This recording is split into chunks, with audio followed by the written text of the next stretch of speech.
The cloud. All right. Good afternoon, good morning, wherever you are in the world. If you're watching the replay, and thank you and welcome to David's Deep Dive. Today, I'm going to be covering a topic that I discussed last week, very closely related to last week, which was last week we talked about being overwhelmed. This week, we're going to talk about being overworked. Now, this is a topic that I typically shy away from talking about, especially in a group setting or in my companies that I run, because sometimes I don't actually believe that people are overworked. And so what I had the opportunity to do this week is really dive deep into overworked, overwhelmed, the concept of being burned out, the real psychology behind the reasons that these things impact people today. And so what I did is I did some study. I read a bunch of articles and I put together some things. And this is an accumulation of the information that I gathered that really was very relevant to what we're going through as a company personally, but mostly what the world's going through this pandemic. And so we're going to go through this together. Hopefully this benefits you in some way. If it does, please decide to recommend or share this with somebody if you can. My name is David A. Perez. I'm the Chief Economy Builder here at the DAP Strategy. I wrote a book called The Building Your Own Economy. It's the book that helped to shape and mold my life and help change many lives of others by helping you understand that you are in control of everything in your life and that your economy is something you are in control of. So the concept, overworked. Many of you will go through this concept or this idea, this word in your careers, in your lives, and it's typically because it's been sold to us. It's been told that you're overworked and underpaid. You do too much. You see those are things I hear all the time. You know, when I was coming up, if you will, in business, I was living with my mom, and she would tell me all the time, "Mijo," which is son, you work too much. You're working too hard. You're going to overwork yourself. You're going to get stressed. You're going to get white hairs. Too late for that, right? So she told me these things. And I used to, buy into it at the beginning, but then I realized that wasn't about being overworked. And I'm going to share that with you through this, but obviously there was some truth to what she was saying. She wasn't trying to tell me this because she didn't want me to work. She really just wanted to make sure that I didn't harm myself, didn't sacrifice my health, didn't put myself in a position where it was detrimental to the livelihood that I was experiencing. And so today we're going to cover that I'm going to try to be brief about it, right? So how to spot overwhelmed. Number one, the signs of overworked. And first thing is stress. Now, stress is a feeling where you feel like you're not in control. And this is probably the key indicator. If I could define stress in anything, I would say it's fear of the unknown. Fear of the unknown. It's the ability for you or the inability for you to see what's coming next. This is typically a sign of being overworked. Number two, lack of energy. If you have lack of energy, typically this is a sign of being overworked, right? You're like, oh, I'm drained, I'm tired, I've been doing so much, right? You've been there. Constant stress in the workplace, right? God, it's such a high stress environment. I'm not happy. I feel like I'm not in a good place. You feel that all the time. Anxiety before you start a work week. And I call these Saturday scaries. Sunday scaries, where you're like, man, Monday, tomorrow. Oh, another day. I've been there. I know what you're talking about. Also, difficulty disconnecting from work. That probably is one of my biggest challenges. Now, it doesn't mean it's a sign of overwork for me, but it just means that sometimes I can't disconnect. My phone is with me 24/7, 7 days a week. And all I'm doing right now, even right now, I'm checking my phone. I'm going through going through my messages and looking at things. And I'm like, man, I can't disconnect. Feel like you can't keep up with your regular life because of work-related stress. Like, I can't keep up with my kids. I can't keep up with my family. My spouse is always upset. My significant other misses me. Come on in, man. You can have a seat and just chill with me. I'm doing a webinar. So you're feeling disconnected from friends and family. This is a big deal because many times when you feel like you're overworked, you feel like you have a disconnect from your friends, from your family, from the people in the world. And I think I've felt this a little bit. Or reduced quality of work despite your best efforts, meaning you feel like you're doing your best, but it's still not the best work that the company's expecting of you. And those are typically indicators that you're overworked. Now, I'm going to talk more or less now from a standpoint of 5 common causes of overworked, and then we'll relate those back to maybe the workplace. Now, in our companies today, I would probably venture to guess that half of the people in our companies will probably say that they're overworked, that I push them too hard, that I ask for too much. And typically it's going to be felt this way because of the 5 causes of being overworked. So number 1 is work about work. This is typically one of those things that I think about all the time. You know, when you think about work about work, is there's a lot of correlated work to a priority or to an activity. Like if you want to produce a report, typically there's a bunch of data points that you must gather in order to produce the report, right? So the activity that you're trying to produce is typically causing more work, searching for documents, chasing down approvals, following up with statuses of work, talking to teammates, just to name a few of the things that are probably going to cause you to feel overworked. Number 2, siloed work. And siloed work is another common workplace stressor, is silo work. And when I think about that, it's really people who don't have clarity on what the other team members are doing, or what's really important, or what really matters, or what is affecting them in the workplace, because they don't know what everybody else is doing. It's hard to get the work done. Number 3, disconnected goals. Now, this is probably a culture thing, and I'll take first responsibility on this. I feel like in my companies right now, there's a lack of the culture that I once had. And it's typically because of lack of the vision that I used to produce, that I used to share at a high level with everybody in our team all the time.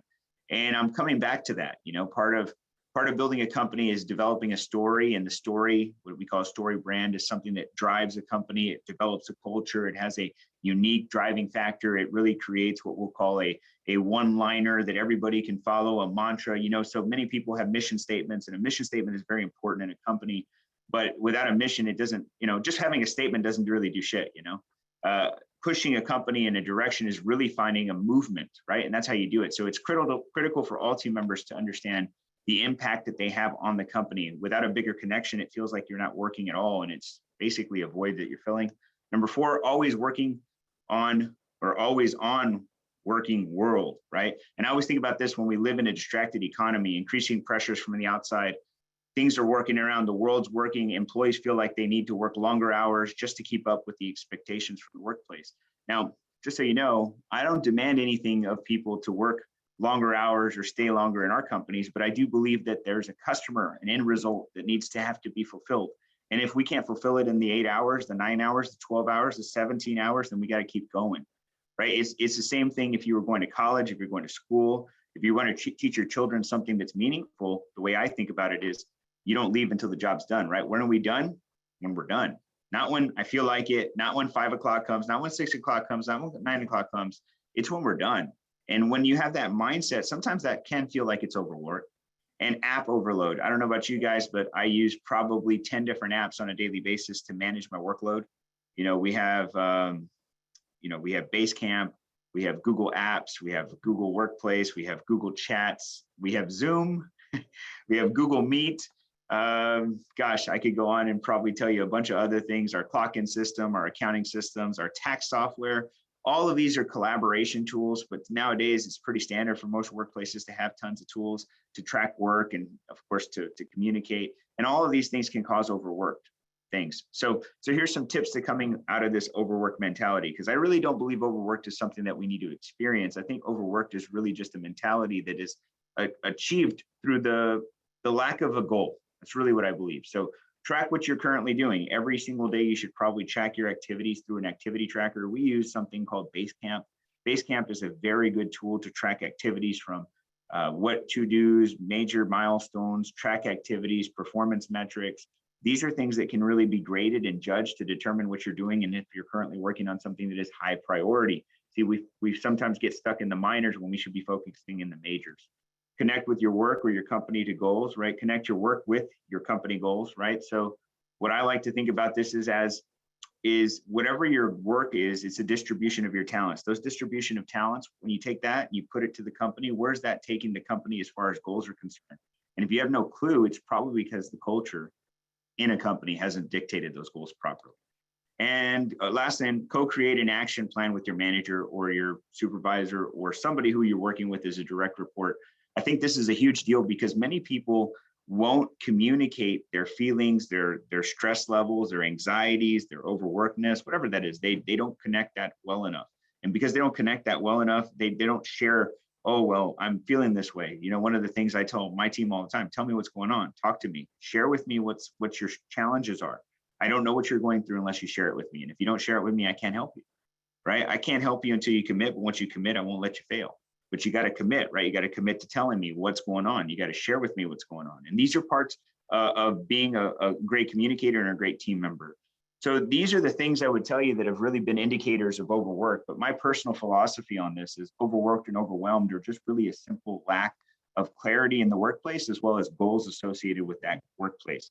And many times over, I've lived through this where I felt like I didn't do enough, where I felt like I did too much rather, where I felt like I was giving too much. I was burned out. I used to feel like this when I used to be in the bar business. That was something I felt like every night. Gosh, this is so much. There's always something to do. There's always somebody wanting to fight. There's always something to stock up. We're always out of this. There's always something going on. I always have to clean and all of these, but I never had a clear, consistent goal, right? I didn't know where we were going. It was always just to make more money. That's not a goal, right? Making more money is easy. I could just give you $1 and boom, you've made more money. Life is good, right? But that's not really it. The goal isn't to pay your bills. I mean, that's the goal I had at the time. How exciting is that? How much energy do you have to get up just to pay the bills? But if you had a goal to go on vacation, if you had a goal to be a millionaire, if you had a goal to buy a new car, new home, rental properties, things of that nature, you know, you have something to go for. And a company without a goal is really something that I think is harming today's economy, harming the workplace, harming its team. And that I feel like I'm not doing a great job of in my company, to be fully transparent. So this is exactly what I needed to hear today. And I hope that this helped you as well. You know, most of the greatest gift that a teacher can give is the story, because then it helps the teacher twice as much. And that's me today. So I really appreciate you guys being here. Do you guys have any questions? Let's see if we have questions. Good morning, everyone. I see you guys. Thank you for being here. We have a good group on here. Some dialing in. Thank you for dialing in today. If you have a question or you have a comment, does anybody believe that overworked is something that happens to them every day? You can comment in here, even if you're part of my team. We can have a conversation. We could definitely have that conversation. Can have it in here. We can get on dialogue right now. You guys could chat with me, or you could jump on and turn on your video. We could have a conversation. Uh-oh, I went too far back. All right, well, don't be shy. You guys are probably half asleep, but here's what I'll tell you. If you are watching this and you haven't connected with me in some way, please find me on Facebook, Instagram, Twitter, or YouTube, our YouTube channel, David A. Perez. You can find me there. I do give tips like this every day. These videos do get uploaded right to YouTube right after they are finished today.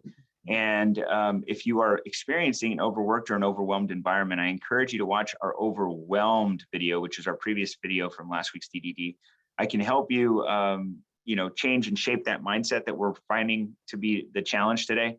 Many of us will go through these challenges in the course of our experience, or in the course of our career. And once you understand how they challenge us and what we can do to mitigate those things, life continuously gets better. So, all right, guys, it is a happy Monday.